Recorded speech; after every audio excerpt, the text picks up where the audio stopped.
All right, we get back to our interview on the question of DACA. Henry Fernandez is a fellow at the Center for American Progress.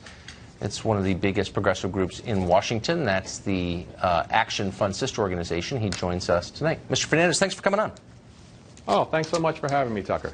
So you all sent out a fundraising pitch recently, just the other day, trying to rally Democrats to sort of stiffen the backbone of Democrats in the Congress to resist any kind of concessions on DACA. And in it was this line, which jumped out because it's something we've been saying on this show, and I've never heard anybody admit it out loud. You said this: "The fight to protect Dreamers is not only a moral imperative, it is also a critical component of the Democratic Party's future electoral success."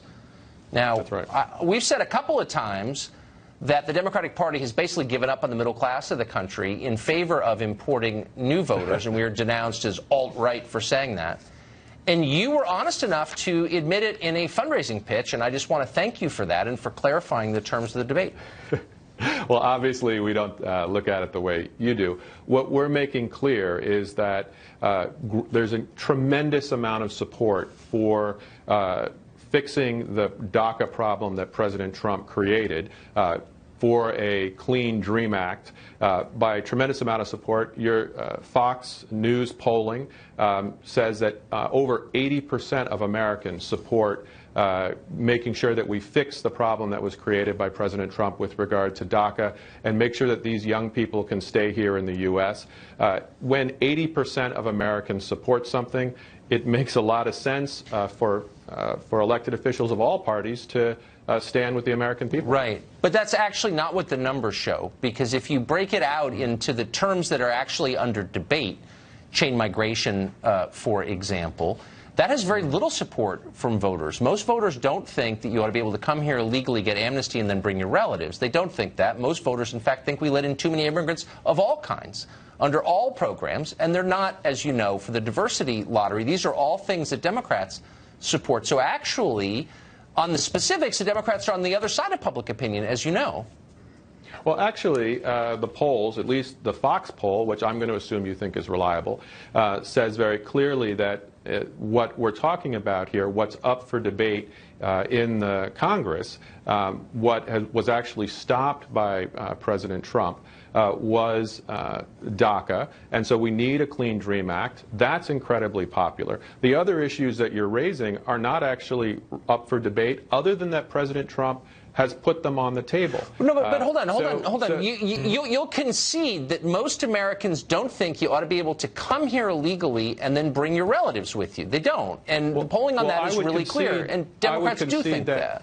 Yeah, I would concede that if you concoct a poll that uses language like you just used, you could probably get Americans to agree to many things. But if you look at polling from legitimate polling organizations that clarify for voters specifically, in fact, what we're talking about here, which is that family members, U.S. citizens, should be able to petition for their family members to get visas to come to the United States. That's pretty darn popular. So you think that most people would support giving amnesty, a path to citizenship for people here illegally, including the Dreamers, and then say, yes, it's okay to bring your relatives here? I just don't think there's any evidence that that's true. But let me ask you the economic question. Go ahead, Tucker, sure. The Dreamers are far less educated than a random sample of American citizens, less likely to graduate from high school, less likely to graduate from college, far less likely to be able to read and write English. Is there a single economist you're aware of who says that? That's not true. Well, it is. That's not true, though. Well, no, actually, it is true. To be eligible for DACA, you have to have graduated from high school. 88% of Americans have graduated from high school. To be eligible for DACA, you have to have graduated from high school or be in high school. So that's 100%. Or the equivalent. 100%. Okay, but when we count Americans who have graduated from high school, we include those people who have a GED. Right. Okay. So it's the same. So we're comparing it's not actually the same. This is the Migration Policy Institute. It's a left-leaning group. DACA holders are somewhat less educated than the overall U.S. population of similar ages. Quote, and far less likely to have completed college, 4% versus 18%. When you look at college graduation, listen. When you look at college graduation, you're right. But let's understand I know I'm right. So the question is there any economist? Let's understand exactly why that is. That's because those college students, and I'm sorry, I don't mean to interrupt. It's your show, but I want to answer your question. So let me stop. And I want to hear your answer. Okay. So the answer is that those young people are often not eligible to get things like in-state tuition or for scholarships to college. If we if they're able to get green cards and then process to citizenship, like other immigrants, they will then begin to have if they get more benefits, that somehow this country will be rich. Yes, they are benefits. I'm sorry. These are people who aren't U.S. citizens. They're not here legally, and you're saying with a straight face that we have some moral and economic obligation to pay for more benefits for these people. And it's just, I don't believe that has popular support, but perhaps I'm wrong. Well, I would again point only to the poll from your own network, which says 82% of Americans support it. Right, that's it, right. Without any details in it. Right. Actual scientific polling. Actual science. Yeah, I hear that every night. Mr. Fernandez, thank you. Thank you. Have a good night, Tucker.